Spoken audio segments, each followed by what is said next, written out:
We've literally built an entire economy of not just the United States, but the entire Western civilization on healthcare. And that's been a hidden reality for a long time. Mm-hmm. But for thousands of years, the real control of populations has been around their food. And we find ourselves in that same, if not amped up version now that we have 7 billion souls on the planet. That becomes very, very big business when you start to be able to control food. And we see that the ultimate political control is around the food chain and whether it delivers health or not. I've basically found myself in a massively reductionist state of my understanding of the world around us when I had really spent, 20 years of my life studying medicine, which was the opposite, where every year and minute you study in that environment, they try to convince you it's more and more complicated, that there's 1,000 different diseases, that there's 10,000 different drugs to treat those diseases. But in reality, what started to deconstruct that world was the realization that the cancer I was studying under the microscope when I was devising chemotherapy happened to be really the exact same process as an ulcer in the ankle of a diabetic patient. Again, sound totally disparate, but in the end, totally reductionist viewpoint is it's only one thing, which is chronic inflammation. Inflammation is actually a normal biologic response to an injury. If we have a chronic inflammatory epidemic in the world, which is a better definition than lots of diseases, then we must be overwhelming the immune system of all of the public for some reason at the same time. Sometime between 1982 and 2000, we did something to the environment to totally decimate the protection system of our immune systems. And the big tip-off to me in this process, here I am in the labs developing chemotherapy and is so buried down the rabbit hole of the pharmaceutical model. But there was a big tip-off starting to happen in the late 1990s and early 2000s that we were seeing diseases in what seemed like completely different organ systems in the population go epidemic simultaneously. Examples of this was certainly autism that you mentioned earlier. We had 1 in 5,000 children with autism in 1975. Today we have, just 3 weeks ago, released the most recent data, 1 in 36 children with an autism spectrum disorder. And the big argument for a long time was, well, maybe we're just diagnosing and recognizing autism better, which is kind of laughable if you've ever sat with an autistic child. Here's a 5-year-old who can't speak, can't make eye contact, hits his head on the wall for a few hours a day to try to console his terror. We didn't miss that in 1975. This is not a diagnostic dilemma. But then to further emphasize that, the fastest acceleration in that growth pattern of this epidemic has happened between 2012 and today, where we're seeing a doubling time every 2 to 3 years in that autism rate. At the current rate, we'll see 1 in 3 children with autism in 2035. And then in 1996, we saw this sudden rise in the Alzheimer's dementia in women. Interestingly, the Alzheimer's rates has not changed in males since that time. But at the same time, 1996, we see this uptick and consistent linear growth parallel to that Alzheimer's track in women with Parkinson's in males. And so we have, species-specific, gender-specific, organ-specific diseases in the brain and peripheral cancers, all of which took off at the same time in the mid-1990s. Autoimmune disease, unbelievable epidemic starting in the late 1990s.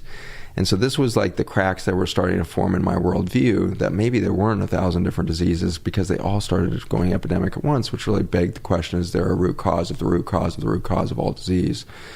In the same way that we've misunderstood the gut and what gut health means, we misunderstood soil for the longest time. And in the early 1900s, really the late 1880s, we started to change the way we farmed. Simple things happened, like we went to steel grinding for wheat instead of stone grinding it, which meant we could get more of the fiber out of it, which means we created a higher gluten and a higher refined carbohydrate load in our flours and in our wheat system and everything else. So that's one example of a shift. But the main thing that happened is we started to disrespect the importance of crop rotation and soil rest, cover cropping, etc. This led to a massive death of the topsoil, which led to the Dust Bowl that ran through the 1920s and 30s.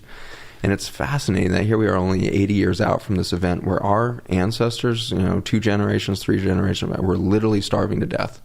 We had soup lines that went for days, across the entire Midwest, and houses were literally being buried in dust of dead soil that had died. During the Dust Bowl, we actually, for the first time, started to outsource our food production because these people lost their local gardens and farms. Mm-hmm. So we started to rely on importing food for the first time, and we started to outsource that concept. Then World War II hit, and we did something interesting, which is we had this huge petroleum industry that was revved up bigger than it had ever been in the history, because we had all tanks, jeeps, mechanized warfare for the first time in human history on this scale. We had planes for the first time. I mean, this was like full out, totally different thing that had ever happened in history, and it was a world war, much different than World War I in its scope. And so we see this huge petroleum industry that suddenly grinds to a halt because the war is over. So we have this glut of petroleum, and we suddenly realize we can extract nitrogen, phosphorus, and potassium out of that oil, and we started making chemical-based fertilizers for the first time. So they found a new marketplace for this oil, and it was a great message to the farmers who were still suffering with bad dirt in the Midwest. Is like, you don't need to do crop rotation, you don't need to compost, you don't need to go back to thousands of years of farming tradition. Just spray this chemical on there. Yeah, forget about whatever you might have learned during the Dust Bowl. Yeah, well, that was 40 years ago. That's all ancient times. We're modern now. Yeah. And so these farmers started using it, and it became a revolution for them. And it was actually called the Green Revolution of the 1960s. And so the Green Revolution was actually use of nitrogen, phosphorus, potassium, or NPK fertilizers. And the NPK fertilizer did turn plants green because nitrogen and phosphorus do that. But what was lacking in those plants for the first time in human history was the nutrients and the medicine that should always have been in that food. And so the plants became weak. Just like a human being who lacks nutrients, their immune system goes down. And when a plant's immune system goes down, it becomes prone to viruses, pests, and it can't excrete the stuff from the root system that would keep weeds at bay. And so now the plants are getting attacked from the outside, if you will, and the chemical industry says, no problem, here's a new chemical weed killer, here's a pesticide. And so the farmers got themselves locked into this codependent relationship with chemical fertilizers, then chemical drugs for the plants to keep them alive despite a failing biology underneath the surface there. Right. Akin to taking a drug to deal with the symptoms of some ailment that you have that creates a whole battery of side effects that then require you to take another drug to deal with those. It's just an environmental version of that. It's exactly the same thing. And in fact, the drugs have been the same in a lot of ways. The main drug is antibiotics. Western medicine really got its first foothold with penicillin, our first antibiotic, and that happened to be in the 1940s with World War II. And so we developed in the same decade the antibiotics that would kill the bacteria in our body with the antibiotics that would kill the soil. And I say antibiotic because these chemicals that we were using as pesticides are largely antibiotic rather than what you would think of maybe a weed killer or something. And the most famous of these, of course, has become Roundup, the most single successful chemical warfare that's ever been sold on the planet. We currently sell and use 4.5 billion pounds of glyphosate, which is the active ingredient in the chemical, to treat the soils of the earth. 4.5 billion pounds of a single chemical annually. That chemical was never patented as a weed killer. It's only been patented as an antibiotic, and then it was repatented as an antiparasite, antifungal. That was the original purpose of it, correct? Well, it's the mechanism. It's the mechanism they recognized. And so the mechanism of glyphosate is to go in and block enzymes in soil bacteria, fungi, and plants. And that enzyme pathway is called the shikimate pathway, and it's important because it makes a number of the essential amino acids. Our bodies are composed of over 200,000 proteins, but we only have 20,000 genes. We have this pathetically dumb genome in the sense that a flea has 30,000 genes. So you're two-thirds as complicated as a flea at the gene level, which I find reassuring. If I can't find my keys or I'm having a bad day, I'm like, hey, I'm two-thirds as complicated as a flea. What are my real expectations here? But the reality is we're very simple at the genetic level, and yet we make over 200,000 proteins from a bunch of amino acids. There's 26 amino acids that will build those 200,000 proteins. Those 26 amino acids are just like the 26 letters of the English alphabet in the sense that the vast majority of those are useful but not critical. But the vowels, these 8 vowels in our language, if you subtract one of those vowels, you can affect hundreds of thousands of words. The vowels in the amino acid vocabulary here are the essential amino acids, which if you start to tweak any of those 9, you're going to start to lose tens of thousands of protein structures in their functionality and in their unique form. And so those essential amino acids, not only are they important like the vowels, they also can't be made by the human body. So those 9 have to come from your food chain somewhere. And it turns out that they are only made by the bacteria, the fungi, and the plants. You don't have a shikimate pathway in your human cells. And so these essential amino acids are blocked through the shikimate pathway by Roundup.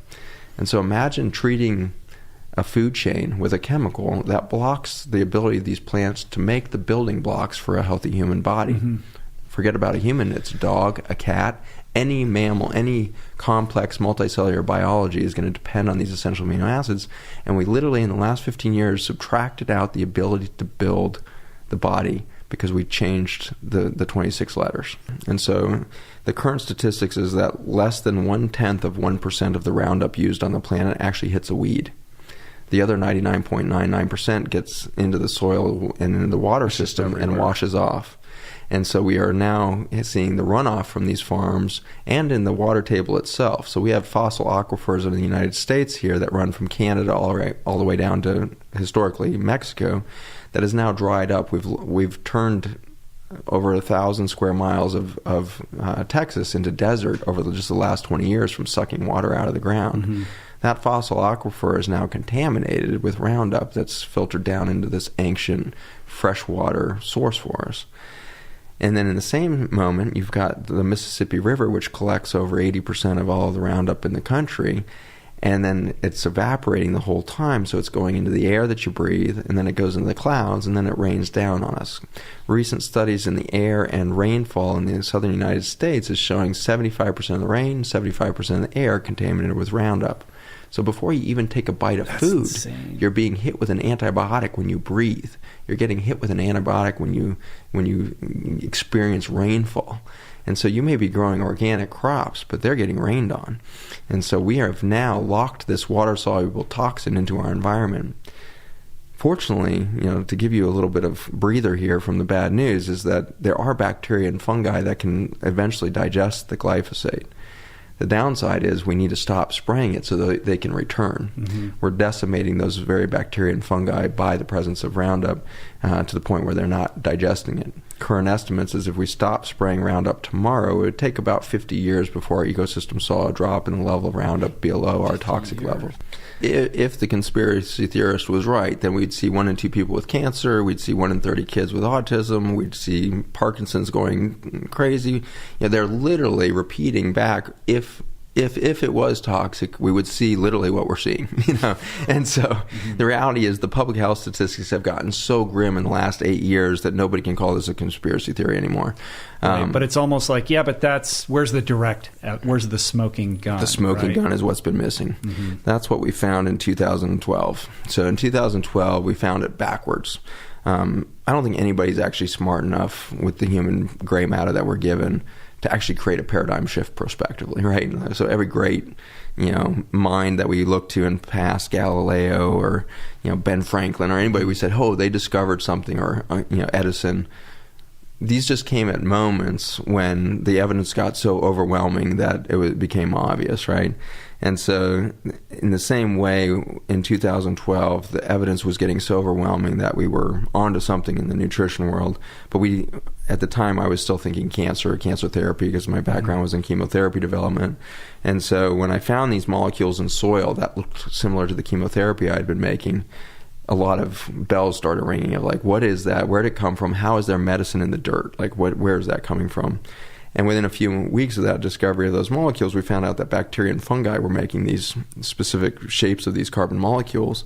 And that really closed the loop for me, because there had been some papers coming out in the mid-2000s in the cancer world that were starting to say that the bacteria in your gut were predicting which cancers you would get. If you're missing these bacteria, you would get prostate cancer. If you had these bacteria, you would get breast cancer. That was so radically bizarre and out there for our current model, even to this day, as to how cancer worked. But now you fast forward 8-10 years, and now there's tens of thousands of articles that are showing that genomically, the bacterial genome is way more important in determining cancer than the human genome. And so this reality was hitting. And so in 2012, when we discovered these chemicals that look a little like chemotherapy that are made by bacteria and fungi in the soil, it suddenly closed the loop of, oh my gosh, what if the bacteria in our gut is doing the same thing? What if the bacteria and the fungi are actually our best source of medicine for everything? And so that's the direction we were going. But as soon as we put this into petri dishes with cancer cells and beyond, we suddenly realized, no, there's something way deeper happening with this information stream coming out of bacteria and fungi. And it was my chief science officer, Dr. John Gilday. He's a PhD in genetics and cell biology, and he was the first to realize that we had put our finger on the glyphosate toxicity issue, is that this communication network from the bacteria and fungi was actually supporting the protein structure in our gut lining. And so it turns out that the gut is held together, these trillions of cells that make up that cellophane layer, by tight junctions. These are Velcro-like proteins that hold one microscopic cell to the next to create this coherent carpet. And he had recognized before this, and a number of other labs had started to publish, that glyphosate seemed to increase the permeability of this membrane. And nobody was really sure why yet. But we suddenly realized that if this bacterial communication network was in there, we couldn't injure the membrane. It became bulletproof to the glyphosate injury. And so in that journey, we started to really study glyphosate and its relationship to the human cells, because like you said, Monsanto's been swearing up and down that there is no harm to the human body because the shikimate pathway only exists in bacteria and fungi. Well, that may be true regarding that enzyme target, but the classic thing with any drug is it always has off-target effects, right? And so that's why drugs have side effects, is they don't actually go and do exactly what your doctor says it's going to go do. It's going to hit a bunch of other receptors and do other things. The side effects of glyphosate that are outside of this shikimate pathway is direct injury to the protein structure that holds your gut lining together. This would be bad news if that was it. But it turns out that every macromembrane in your body, the blood vessels that fuel your entire body with oxygen and nutrients, are held together with the same tight junctions. The blood-brain barrier that protects your peripheral nervous system and your brain, same tight junctions.